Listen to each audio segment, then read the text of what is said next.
Welcome to Satu Career 2.0 online nursing channel.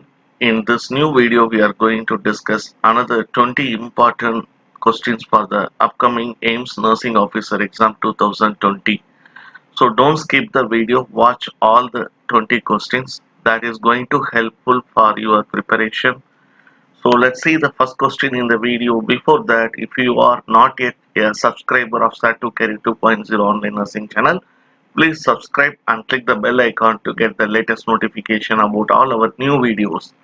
Now let's see the first question in this video. An unresponsive patient with diabetes is brought to the emergency department with slow, deep respirations. Additional findings include blood glucose 450 mg per deciliter, arterial pH of 7.2, and urine analysis showing the presence of ketones and glucose. Which of the following statements best describes the underlying cause of the patient's presentation? Option A: nocturnal elevation of growth hormones result in hyperglycemia in the morning. Option B: hyperglycemia causes oxidative stress, renal dysfunction, and acidosis. Option C: hypoglycemia causes release of glucagon resulting in glycogenolysis and hyperglycemia. Option D: lack of insulin causes increased counter-regulatory hormones and ketone release. So according to the present condition of the client, the right statement is option D, due to lack of insulin, which causes the increased counter-regulatory hormone production and ketone releases. The rationale is very simple. The patient is suffering from DKA, diabetic ketoacidosis, which is caused by insulin deficiency. This prevents the glucose from entering in the cell. Diabetic ketoacidosis is a life-threatening and it requires rapid intervention. Because the cells are not able to receive glucose, the body breaks down the fat and muscles for energy. The body releases on counter-regulatory hormones and undergoes lipolysis in an effort to increase glucose. This results in hyperglycemia, ketogenesis, and acidosis. So this is the detailed rationale for the answer of first question. Now move on to second question. You see the image. The nurse is preparing a patient for a total colectomy and the placement of an ileostomy. The patient asks where the stoma will be located. The nurse identifies which of the following areas as the correct stoma site. Option A, the 3, option B, the 4, option C, the 2, option D, 1. So this is like upper right quadrant, upper left quadrant, lower right quadrant and lower left quadrant. So for colectomy, where the ileostomy is done, in which area, in which quadrant of the abdomen? The right answer is option A, 3, that is in the right lower abdominal quadrant. So the total colectomy involves the removal of the large intestine. The gastrointestinal output will occur at the terminal end of the ileum. The stoma will be located in the right lower quadrant of the abdomen. A total colectomy is performed for intestinal inflammatory conditions such as Crohn's disease or ulcerative colitis. It may also be done for severe constipation. So this is the rationale for the answer of second question. Now move on to question number 3. The parents of a 3-month-old child tell the healthcare provider that their child has had a mild fever, cough, and runny nose for the past 2 weeks, and now the cough is much worse. During the assessment of the child, the healthcare provider will be most concerned about which of these clinical findings? Option A, heart rate of 162 beats per minute. the respiration rate of 58 breaths per minute. The option C, periods of apnea lasting for 20 seconds. Option D, axillary temperature of 100 degree Fahrenheit. So in this condition, the assessment of the child will reveal the the action to be taken when the symptom present as option C, the periods of apnea lasting for 20 seconds should be treated immediately. The rationale, the clinical finding that is most concerning in apnea in infants and small children are easily tired by the vigorous coughing and may not have the stamina to fill their lungs with their air after they are emptied by a forceful cough. So remember ABCs. So the airway is the priority in this condition. Now question number 4. A child is admitted to the pediatric unit with a diagnosis of pertussis. Which of the following is the priority when planning care for the child? Option A, encouraging rest. B, promoting ability. C, monitoring elimination. Option D, assessing pain. So when the child is diagnosed with pertussis, the priority nursing care is to keep the child at rest, encouraging the rest of the victim. Now, the rationale, rest reduces oxygen consumption, so encouraging rest is the priority for this client. Although pain is assessed at least each time vital signs are taken, pain assessment and management is not a priority with this diagnosis. Question number 5. Which action will you take to most effectively reduce the incidence of hospital associated urinary tract infections? Option A, teach assistive personnel how to provide good perineal hygiene. Option B, ensure that the client have enough adequate fluid intake. Option C, limit the use of indwelling Foley catheter. Option D, perform dipstick urine analysis for the clients with risk for urinary tract infection. So the action which is most effective in a client to reduce the hospital associated urinary tract infection, option C is right. Limit the use of indwelling Foley catheter. The rationale, the most effective way to reduce the incidence of urinary tract infection in the hospital setting is to avoid using retention catheters. Option A, B, and D. These actions also reduce the and risk for and detecting the urinary tract infection, but avoidance of indwelling catheter will be more effective than any other options mentioned here. Now the sixth question. A patient is about to undergo bone marrow aspiration and biopsy and expresses fear and anxiety about the procedure. Which of the following is the most effective nursing response? Option A, a warm patient to stay very still because the smallest movement increases her pain. Option B, encourage the family to stay in the room for procedure. Option C, stay with the patient focus on slow deep breathing for relaxation. Option D, delay the procedure to allow the patient to deal with her feelings. So under these circumstances, the most effective nursing response comes in option 3. We need to stay with the patient and focus on slow deep breathing for relaxation of the patient. Now the rationale, slow deep breathing is the most effective method of reducing anxiety and stress. It reduces the level of carbon dioxide in the brain to increase the calmness and relaxation. So now we go to seventh question. The Hodgkin's disease patient described in the question above undergoes a lymph node biopsy for definitive diagnosis. If the diagnosis of Hodgkin's disease were correct, which of the following cells would the pathologist expect to find? Option A, red Sturmberg cells. B, lymphoblastic cells. Option C, Gaucher cells. Option D, Rader cells.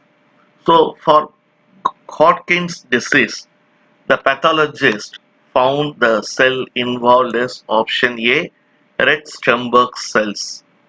The rational explanation: a definitive diagnosis of Hodgkin's disease is made if red Sturmberg cells are found on pathologic examination of the excised lymph nodes.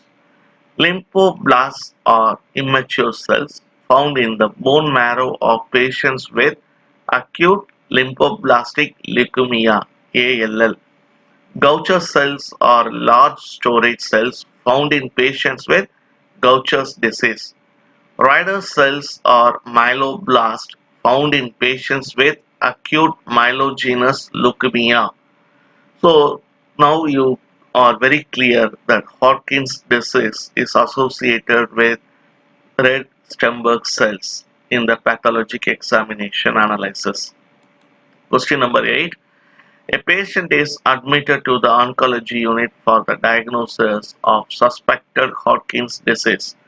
Which of the following symptom is typical of Hodgkin's disease? Option A, painful cervical lymph nodes. Option B, night sweats and fatigue. Option C, nausea and vomiting. Option D, weight gain. So in the Hodgkin's disease, the pathology, the signs and symptom which is present, which is very peculiar, is night sweats and fatigue. Option B is right. Now let's see the rationale. The symptoms of Hodgkin's disease includes night sweats, fatigue, weakness and tachycardia. Option A, the disease is characterized by painless enlarged cervical lymph nodes.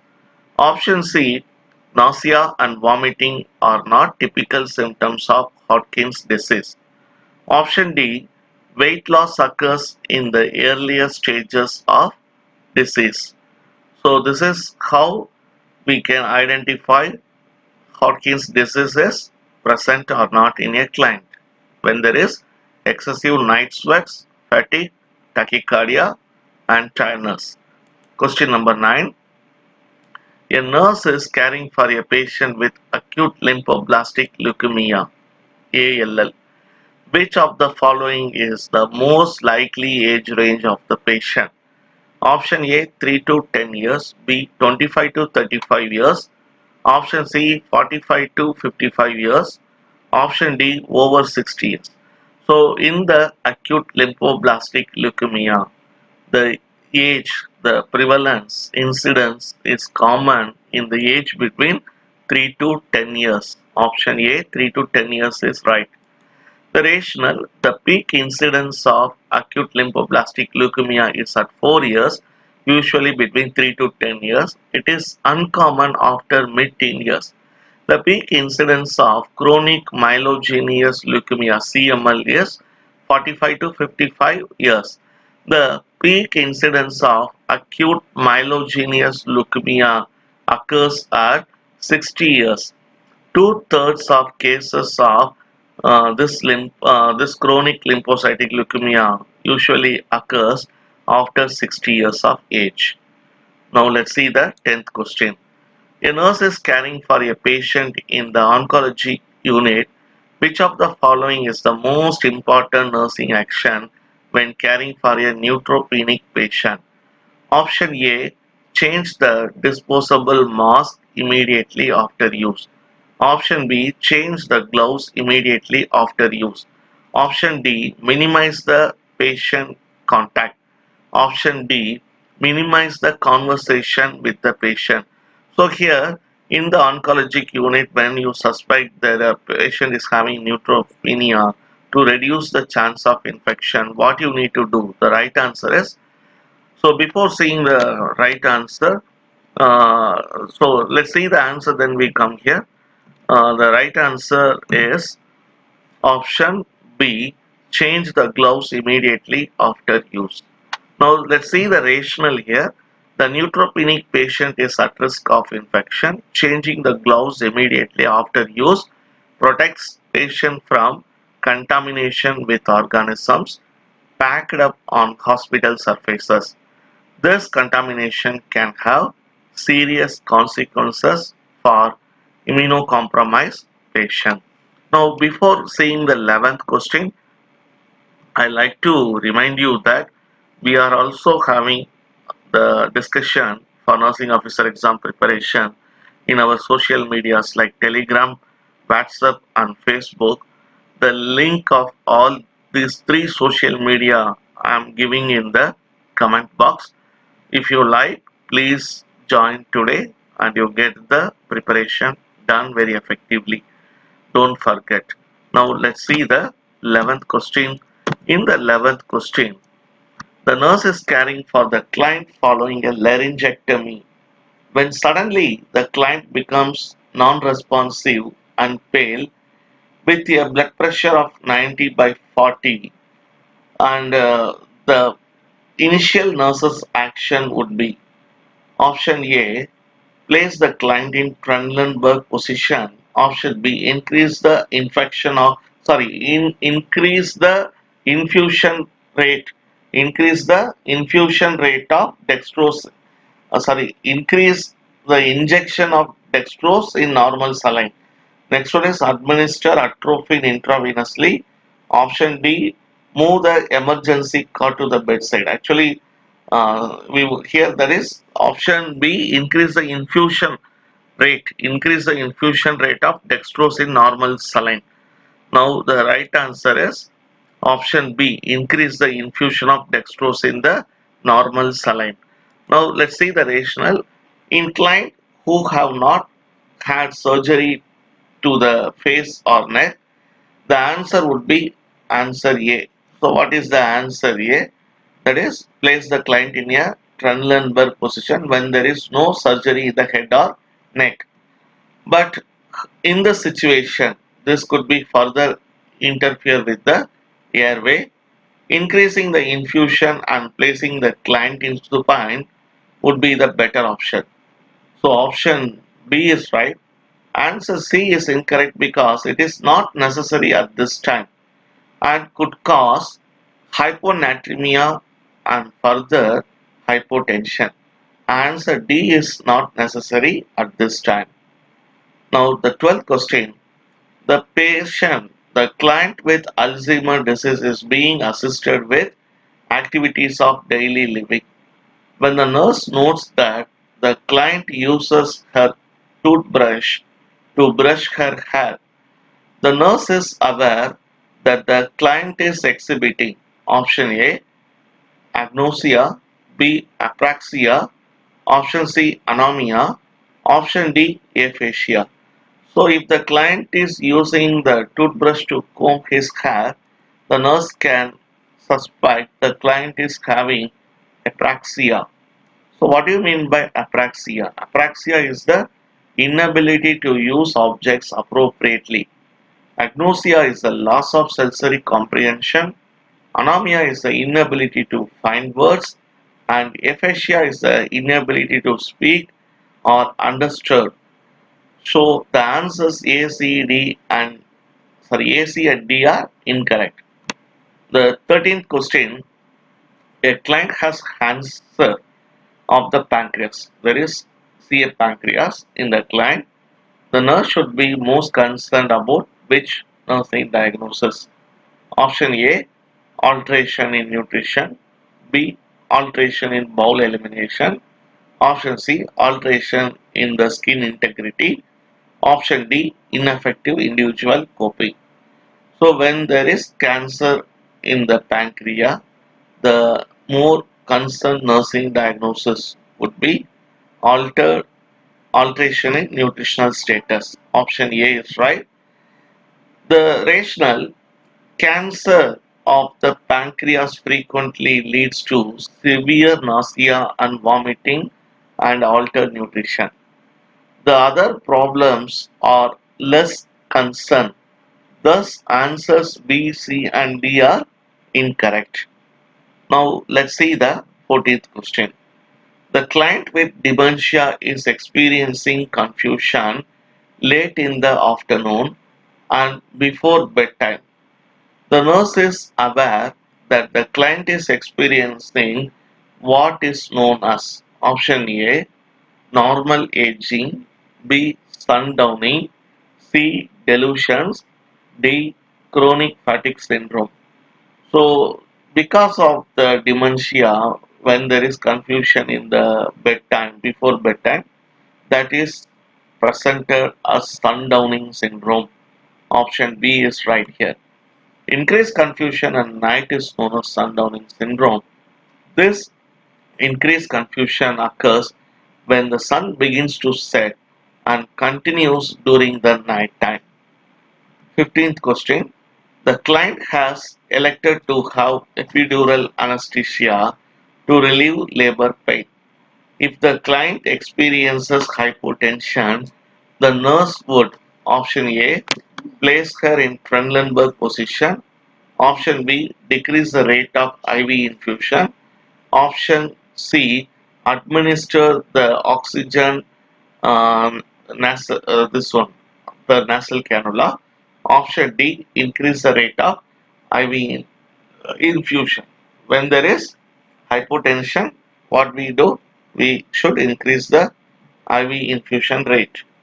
The rationale: if the client experiences hypotension after an injection of epidural anesthetic, the nurse would turn her to the left side, apply oxygen by mask, and speed the IV infusion. If the blood pressure does not return to normal, the physician should be contacted. Epinephrine should be kept for emergency administration. Now let's see the 16th question. A patient is diagnosed with Parkinson's disease. States, I can tie my shoelaces anymore. I can't tie my shoelaces anymore. The healthcare provider recognizes that this patient problem is due to a deficiency of which of these neurotransmitter? Option A serotonin, B dopamine, C norepinephrine, D glutamide. So in Parkinson's disease, the neurotransmitter involved in the pathology is option B dopamine. The rationale: Parkinson's disease is a progressive neurodegenerative disease that impacts the motor system. Dopamine helps the brain to control the movements and coordination. Neurons in the brain slowly stop producing dopamine in patients who have Parkinson's disease, making it increasingly difficult to control muscles for movement, including fine motor movements which are needed to tie one's shoelaces. So the right answer is dopamine. Now the 17th question. The pediatric nurse is caring for a 9-year-old girl with a diagnosis of medulloblastoma. Which of the following should the nurse report to the child's parents? Option A: vomiting after eating a snack. Option B: confusion about where she is. Option C: blood pressure of 108 by 71 millimeter of mercury. Option D: urine output of 200 ml per shift during the shift. So, for the client with diagnosis of medulloblastoma, the nurse should report the healthcare provider regarding the confusion about where she is. Option B is right. The rationale: a decrease in the level of consciousness or confusion is an early sign of increased intracranial pressure. It should be reported immediately. Vomiting can also occur with increased intracranial pressure, but it is not related to food. Concentrated urine is a sign of dehydration. The blood pressure is in normal range for a 9-year-old. Medulloblastoma is rare, but the most common brain tumor is in children. It is the most common brain tumor in children. The 18th question, the healthcare provider is caring for a client on a ventilator with an emergent endotracheal tube in place. What assessment data indicates the tube has migrated too far down the trachea? Option A, increased crackles on auscultation bilaterally. Option B, decreased breath sounds on the left side of the chest. Option C, low pressure alarm sounds. Option D, high pressure alarm sounds.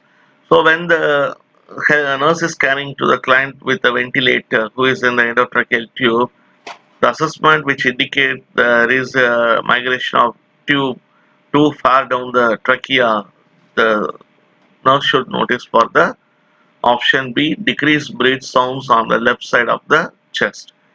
Option B is right. The rationale, if the endotracheal tube is inserted too far, it often goes into the right main stem bronchus. Air will then be delivered to the right lung and not to the left. A low pressure alarm indicates a disconnection or a leak in the circuit. A high pressure alarm can mean an obstruction such as kink in the tubing or a need for suctioning. So that you need to keep in your mind when you care for endotracheal tube client. Question number 19. Parents of a 9-year-old girl with a new diagnosis of type 1 diabetes ask the nurse what caused their daughter the disease. The nurse knows the pathology. Option A, pancreatic beta cell destruction. Option B, cells become resistant to insulin. Option C, increased hepatic glycogenesis. Option D, atrophy of alpha cells in the pancreas. So, what is the reason for type 1 diabetes? The reason is option A, pancreatic beta cell destruction in huge amount. The rationale, insulin is produced by the beta cells in the pancreas. When the beta cells are destroyed, no insulin is available. It must be provided by a source outside the body. The other options are incorrect. Now let's see the 28th question in this video. When a drug effect when a drug's effect is increased after a second drug is given, the interaction is called option A, antagonism, B, potentiation, C, synergism, D, absolution. So what is the interaction when you give a drug, second drug, which increases the action of the first drug? That is called option B, potentiation. The rationale, potentiation is a type of drug interaction. Potentiation occurs when two drugs are taken together and the action of one drug increases the action of the other, causing the pharmacologic response to be greater for one of the drugs. So these are the 20 questions which we discussed for today's. So every day we are going to discuss 20 questions. So we are going to make you very talent in the nursing officer exam questions, and don't wait for others to teach, you also study by yours. Daily watch our quiz, and please subscribe to our channel Satu Career 2.0 online nursing channel. And if you are not seeing these two videos, you can now click on these videos which you are seeing here and you can study the new questions. Thanks for watching. Meet you again with another important questions. Take care. Bye bye.